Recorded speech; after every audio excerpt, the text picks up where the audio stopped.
Doctor صاحبہ کا بیان کردہ ایک عجیب واقعہ۔ ڈاکٹر راشدہ کاظمی، جو کہ پاکستان ملٹری کی میڈیکل کور میں میجر کی پوسٹ پر ہیں، وہ بتاتی ہیں کہ ایک بار ان کے پاس ایک فوجی آفیسر کو لایا گیا جو عہدے کے لحاظ سے کرنل تھے، مگر انہوں نے اپنے آپ کو باقی بیچ کی نسبت بہت زیادہ سنبھال کر رکھا ہوا تھا۔ ان کی ٹانگ میں گولی لگی تھی، جس کی وجہ سے ٹانگ ضائع ہو چکی تھی۔ ان کو بے ہوش کر کے آپریشن کے ذریعے ان کی ٹانگ کاٹ دی گئی۔ آپریشن کافی لمبا ہو گیا تھا۔ ان کو ظہر سے پہلے آپریشن تھیٹر لایا گیا تھا اور عشاء کی اذان ہو رہی تھی جب ان کو فارغ کر کے ICU منتقل کر دیا گیا تھا۔ صبح تک وہ بے ہوش رہے۔ فجر کی اذان سے کچھ دیر قبل ان کو ہوش آیا تھا۔ ان کو اسپیشل کمرہ دیا گیا تھا۔ انہوں نے ہوش میں آتے ہی سب سے پہلے وقت پوچھا تھا تو ان کو بتایا گیا کہ فجر کا وقت ہے، جس پر انہوں نے فوراً وضو کی خواہش کا اظہار فرمایا تھا۔ ان کو بتایا گیا کہ وہ اس وقت ایسی حالت میں نہیں ہیں کہ وضو کر سکیں، تو کرنل محمد حیات صاحب پریشان ہو گئے۔ ان کی بیوی نے میری مدد سے ان کے بستر پر پلاسٹک شیٹ ڈالی۔ اس کے بعد مجھے باہر بھیج دیا گیا۔ تھوڑی دیر بعد ایک نوجوان، جو کہ کرنل صاحب کا بیٹا تھا، کمرے کی طرف آیا، مجھے سلام کر کے اندر داخل ہو گیا۔ کچھ ہی دیر میں مجھے بھی اندر بلا لیا گیا۔ تب تک فجر کی اذان ہو چکی تھی۔ میں اندر داخل ہوئی تو بستر سے پلاسٹک شیٹ اٹھا کر سائڈ پر رکھ دی گئی۔ کرنل صاحب سکون سے لیٹ کر نماز ادا کر رہے تھے۔ ان کی بیوی اور بیٹا باوضو کھڑے تھے تاکہ کرنل صاحب نماز مکمل کر لیں۔ بعد میں باری باری وہ دونوں ماں بیٹا نماز پڑھ لیں گے۔ میں بھی مسلمان فیملی سے تھی، مگر اسلامی فرائض سے کوسوں دور تھی۔ مجھے نہیں یاد آخری بار کب نماز پڑھی تھی۔ جب کرنل صاحب کی بیوی بیٹے نے نماز ادا کر لی تو انہوں نے مجھے نماز پڑھنے کی دعوت دیتے ہوئے کہا، آپ نماز پڑھ لیں اور آرام کر لیں، ہم آپ کو ایمرجنسی ہوگی تو بلا لیں گے۔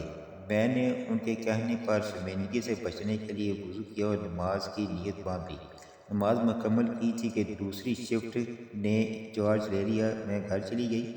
چونکہ میں 24 گھنٹے مسلسل ڈیوٹی کر کے آئی تھی، اب 24 گھنٹے میرا آرام کا وقت تھا۔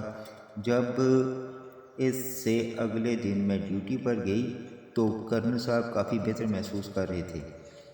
ان کا بیٹا جا چکا تھا۔ بیٹی اور داماد ان کے پاس تھے، جن کو جانے کے لیے وہ بار بار کہہ رہے تھے۔ اسی دوران ان کی بیوی بھی آرام کر کے دوبارہ آ پہنچی تھیں۔ کرنل محمد حیات صاحب کی بیوی نے آ کر اپنی بیٹی اور داماد کو رخصت کر دیا تھا۔ خود شوہر کی خدمت میں مامور تھیں۔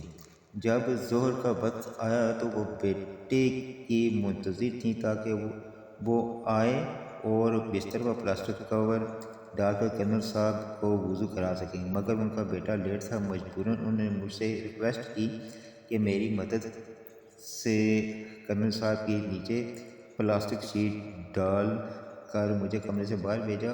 ان کو وضو کروایا اور پھر کرنل صاحب نے نماز ادا کی۔ جب کرنل صاحب نماز ادا کر چکے تو میں بھی اندر آ گئی اور ان کی مسز کو اسپتال میں بنی نماز کے لیے مخصوص جگہ پر لے گئی اور کہا کہ آپ تسلی سے نماز پڑھ لیں، میں کرنل صاحب کا خیال رکھ لوں گی۔ ان کو چھوڑ کر کرنل صاحب کے پاس پہنچی، جن کے ہونٹ اللہ تعالیٰ کے ذکر میں ہل رہے تھے۔ میں نے ان سے پوچھا کہ آپ اتنی تکلیف میں تھے، پھر بھی آپ نے نماز نہیں چھوڑی، اس کی کیا وجہ ہے؟ کرنل صاحب نے جواب دیا، اس کے پیچھے ایک کہانی ہے۔ میں نے سننے کی خواہش کا اظہار کیا تو انہوں نے بتایا کہ میرے والدین میں الرجی ہو گئی تھی۔ میں نے والد صاحب کے پاس پرورش پائی۔ میں بالغ ہونے تک ماں سے نہیں ملا تھا، بلکہ مجھے یہ بتایا گیا تھا کہ تمہاری ماں مر چکی ہے۔ میں والد صاحب کے ساتھ پنڈی میں مقیم تھا کہ ایک دن پختہ عمر کے ایک مرد میرے والد صاحب کے پاس آئے۔ والد صاحب نے مجھے کمرے سے باہر بھیج دیا اور خود ان سے بات چیت کرنے لگے۔ انسانی فطرت کے ہاتھوں مجبور میں بھی بیرونی دروازے کے پاس کھڑا ہو کر والد صاحب اور اس اجنبی کی گفتگو سننے کی کوشش کر رہا تھا، مگر ناکام رہا تھا۔ مجھے محض ایک فقرہ سنائی دیا تھا۔ جب میرے والد صاحب دہاڑ کر کہا، تھا کہ دفع ہو جاؤ میرے گھر سے، ورنہ یہیں مارے جاؤ گے اور تمہارا کوئی وارث بھی نہیں بنے گا۔ پھر دروازہ کھلا، وہ اجنبی شخص باہر نکل گیا۔ میں اس سے پہلے گلی میں پہنچ گیا تھا تاکہ ان سے ملاقات کر سکوں۔ گلی میں جب میری اس شخص سے ملاقات ہوئی تو اس نے مجھے کسی اپنے کی طرح گلے لگا لیا، چوما اور کہا، میں تمہارا ماموں ہوں، تمہاری ماں کا آخری وقت ہے، وہ بس ایک بار تم سے ملنا چاہتی ہے، اگر ہو سکے تو آ جانا۔ ساتھ ہی مجھے ایک کاغذ کا ٹکڑا پکڑا جس پر ایڈریس درج تھا اور خود چل دیے۔ میرے ماموں چلے گئے، مگر میں صدمے، حیرانی اور پریشانی اور تکلیف کی وجہ سے ان کو آواز بھی نہیں دے پا رہا تھا۔ جب کچھ حواس بحال ہوئے تو میں نے ان سے اس بات کی تصدیق کا فیصلہ کیا۔ والد صاحب سے جھوٹ بولا کہ اپنے دوست کے ساتھ اس کے رشتہ داروں کی طرف شادی پر جا رہا ہوں۔ گاڑی نکالی، کچھ پیسے ساتھ لیے اور متعلقہ ایڈریس پر چل دیا۔ جب میں متعلقہ گاؤں پہنچا تو اسی پتے پر چلا گیا اور دستک دی تو مجھ سے تعارف مانگا گیا۔ میں نے اپنا بتایا تو مجھے 2 منٹ کا انتظار کرنے کا کہا۔ اتنی دیر میں اندر سے چند خواتین، بچوں اور 2-3 مردوں کی آوازیں ابھری۔ دروازہ کھولا گیا۔ سامنے چارپائی پر صاف ستھرے بستر پر ایک خاتون لیٹی تھیں جو انتہائی کمزور تھیں۔ مجھے دیکھ کر انہوں نے اپنے ہاتھ اوپر اٹھا لیے اور ان کی آنکھوں کو دیکھتے ہی میں بنا کوئی ثبوت مانگے میں ان کے سینے سے لگ گیا تھا۔ میں اکثر والد صاحب سے کہتا تھا کہ میری آنکھیں اتنی خوبصورت کیوں ہیں، جبکہ میرے دادیال میں کسی کی آنکھیں اتنی خوبصورت نہیں ہیں، تو مجھے جواب دیا جاتا تھا کہ تیری آنکھیں تیرے پردادا پر گئی ہیں۔ اور آج جب اس نحیف خاتون کی آنکھیں دیکھیں تو مجھے جواب مل گیا تھا کہ میری آنکھیں میری ماں پر گئی ہیں۔ اچانک سے مجھے اپنے گالوں پر گہری نمی کا احساس ہوا تو میں نے سر اٹھا کر دیکھا۔ میری ماں کی آنکھوں سے آنسو بہہ رہے تھے، اتنی خاموشی سے رو رہی تھی کہ اس کے سینے سے لگا میں جان ہی نہیں پایا تھا کہ وہ رو رہی ہیں۔ میں نے ان کے آنسو پونجھے۔ انہوں نے میرا ہاتھ اپنے ہاتھ میں رکھا اور باقی رشتہ داروں سے ملنے لگ گیا۔ اپنے ننیال والوں سے مل کر مجھے پہلی بار احساس ہوا تھا کہ رشتوں کا خلوص کیا ہوتا ہے۔ میری ماں کینسر کی مریضہ تھیں، ان کا جگر ختم ہو چکا تھا۔ انہوں نے مجھے کہا تھا، بیٹا تھوڑے فاصلے پر بیٹھنا، میرے سانس لینے سے اندر سے بدبو آتی ہے، تم کو تکلیف ہوگی۔ تو میں نے اپنی ماں کا منہ چومتے ہوئے کہا تھا، ماں سے بدبو نہیں، ہمیشہ خوشبو آتی ہے۔ شام تک سارے گاؤں میں پتہ چل چکا تھا کہ میری ماں کا بیٹا آ چکا ہے۔ لوگ مجھے دیکھنے اور ملنے آ رہے تھے۔ میری ماں کی کل دولت ایک بکری تھی۔ میری والدہ نے میرے ماموں سے کہا تھا، بکری بیچ کر مجھے پیسے لا دو۔ میں نے ماں سے پوچھا، ان کو پیسوں کی کیا ضرورت ہے؟ تو انہوں نے کہا، وہ میرے سر سے وار کر ان لوگوں کو دینا چاہتی ہیں۔ ماں کی بات سن کر میں رو پڑا۔ گاڑی میں پڑے لاکھوں روپے لا کر ماں کے قدموں میں رکھے اور کہا، اب میری ماں کو کوئی چیز بیچنی نہیں پڑے گی۔ میں نے وہ رقم ماں کے سر اور قدموں سے وار کر بانٹنا شروع کر دی۔ تب کہیں سے اذان سنائی دی۔ میری والدہ نے ماموں کو کہا کہ مجھے باہر لے جائے۔ میں نے وجہ پوچھی تو ماموں نے کہا کہ میں بتاتا ہوں۔ باہر لے جا کر انہوں نے مجھے بتائی کہ میری ماں وضو کرنا چاہتی ہے اور وہ خود نہیں کر سکتی، تو میری ممانی اور ماموں زاد بہنیں ان کو وضو کرواتی ہیں۔ میں فوراً گھر کی طرف دوڑا۔ تب میری ممانی میری ماں کا چہرہ دھو رہی تھی۔ میں نے ان کے ہاتھ سے پانی پکڑ لیا اور کہا کہ ماں، آج بھی آپ کو لگتا ہے کہ آپ کو محتاجی ہے؟ آپ مجھے حکم تو کرتی، جتنا مذہب اجازت دیتا اتنا وضو میں خود اپنی ماں کو کروا دیتا۔ میری ماں نے جواب دیا کہ میں نے سوچا پتہ نہیں تو کتنی صاف ستھری جگہ پر پلا ہوگا، تجھے یہ دیکھ کر بھی برا نہ لگ جائے کہ میری ماں اس طرح سے وضو کرتی ہے، اس لیے باہر بھیج دیا تھا۔ ماں کی بات سن کر میں رو پڑا اور کہا کہ میں واقعی ہی بہت ہی صاف ستھری اور نفیس جگہ پر رہا، مگر وہ جگہ تمہارے دل اور نیت سے صاف نہیں۔ ساتھ ہی رونے لگ پڑا۔ میری باوضو ماں نے مجھے گلے لگا لیا، مجھے نہ صرف چومنے لگیں بلکہ میرے آنسو پینے لگیں اور کہنے لگیں بیٹا اسی بات کا افسوس ہے کہ تو میرے دل اور دماغ میں رہا مگر کبھی میری زندگی میں میری گود میں نہیں رہا۔ میں نے اپنے سہارے پر بٹھا کر اپنی والدہ کو نماز پڑھائی اور جب وہ نماز پڑھ چکی تو میں نے ان سے پوچھا کہ آپ اتنی تکلیف میں ہیں پھر بھی نماز پڑھتی ہیں، آپ چھوڑ دیا کریں، جب سے ضیاء ہو جائیں تو پڑھ لینا۔ میری والدہ صاحبہ نے میرا ماتھا چوما اور مجھے انتہائی نرمی سے کہا کہ بیٹا نماز میرے نبی کریم صلی اللہ تعالیٰ علیہ وآلہ وسلم کی آنکھوں کی ٹھنڈک ہے۔ آنکھوں کی ٹھنڈک کیا ہوتی یہ مجھ سے بہتر کوئی نہیں جان سکتا، کیونکہ تو میری آنکھوں کی ٹھنڈک بن کر اس وقت میرے پاس بیٹھا ہے۔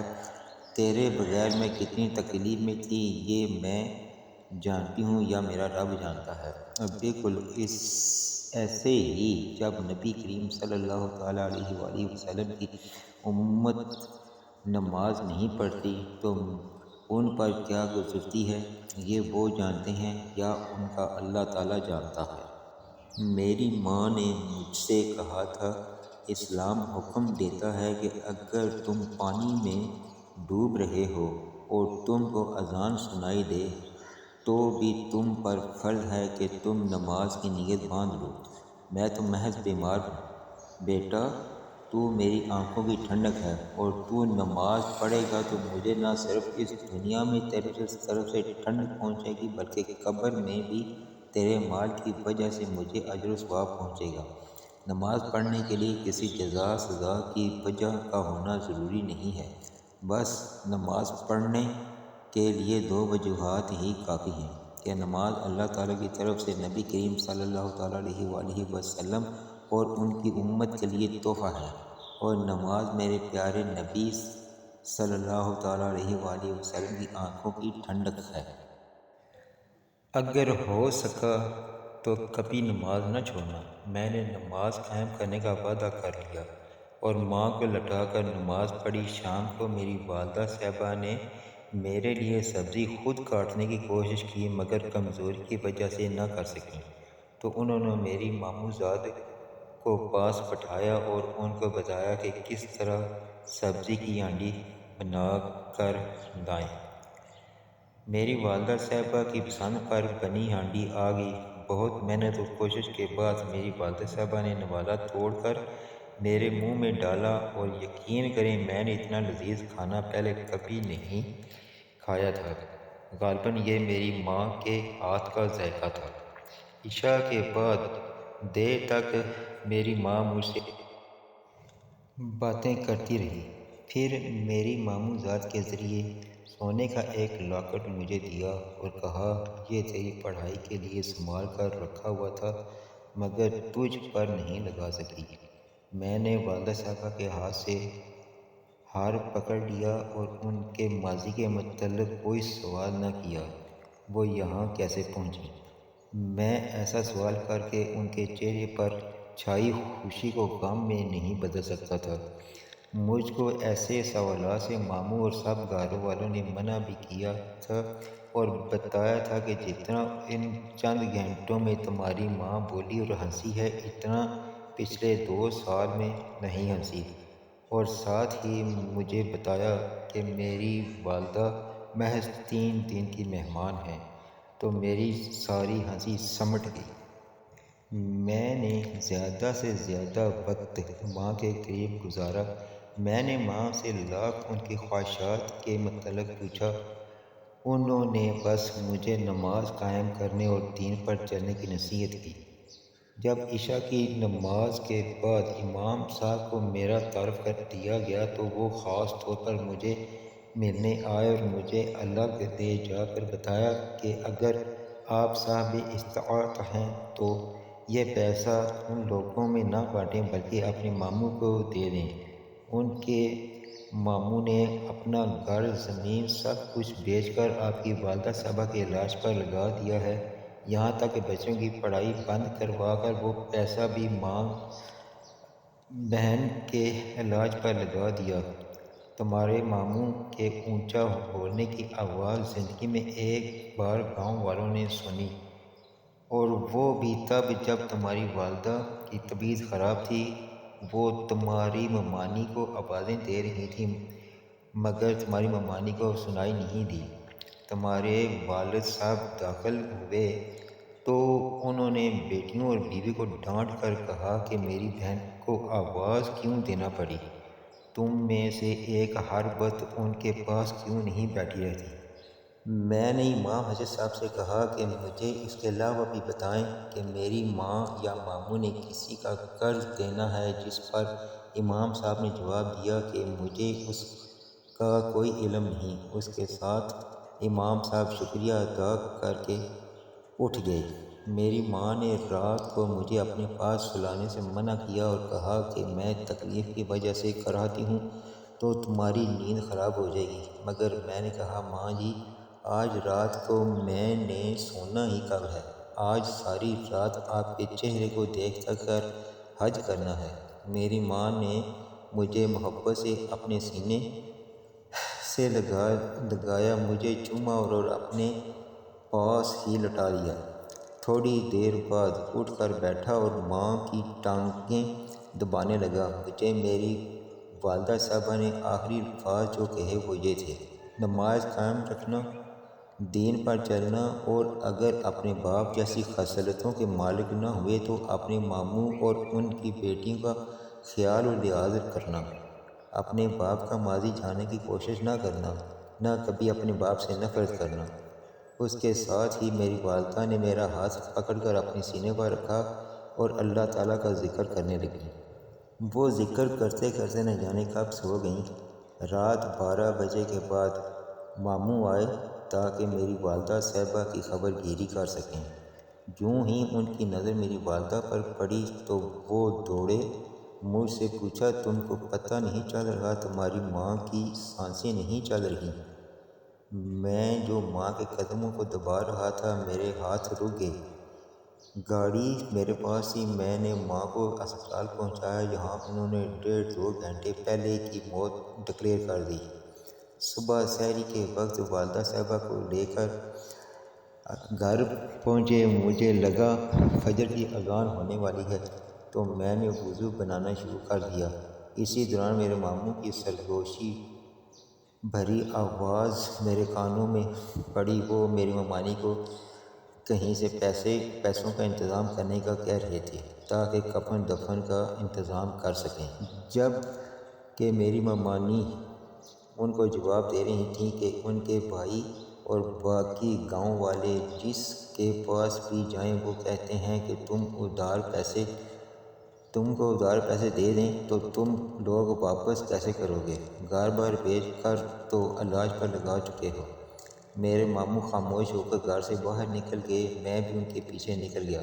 وہ گاؤں کے کافی بڑے چودھری کے پاس گئے۔ چودھری کی بجائے ان کا منشی آیا جس سے انہوں نے رقم کا تقاضا کیا۔ منشی میرے ماموں کا پیغام لے کر واپس چودھری کے پاس گیا تو چودھری نے جواب میں کہہ بھیجا، گھر بار بیچ کر بہن کے علاج پر لگا دیا ہے، بیٹیاں بیچ کر کفن دفن پر لگا دو۔ اتنے سخت الفاظ سننے کے باوجود میرے ماموں بنا کوئی رد عمل دیے گھر کی طرف چلے آئے۔ راستے میں اذان ہوئی تو وہ مسجد کی طرف مڑ گئے۔ میں بھی ان کے پیچھے مسجد میں پہنچا، ان کو کہا کہ اپنی ماں کے کفن دفن کا انتظام میں خود کروں گا۔ میری بات سن کر انہوں نے منع کی اور کہا بہن کے کفن دفن کا انتظام بھائیوں کی ذمہ داری ہوتی ہے، میں کر لوں گا۔ ساتھ ہی ماموں رو پڑے اور ان کو دیکھ کر میں بھی رو پڑا۔ انہوں نے اپنی بہن کو سکسک کر مرتے دیکھا تھا اور میں نے برسوں ماں کی جدائی سہی۔ اب برسوں اور سہنی ہے، پتہ نہیں قبر میں بھی ملاقات ہوتی ہے یا نہیں۔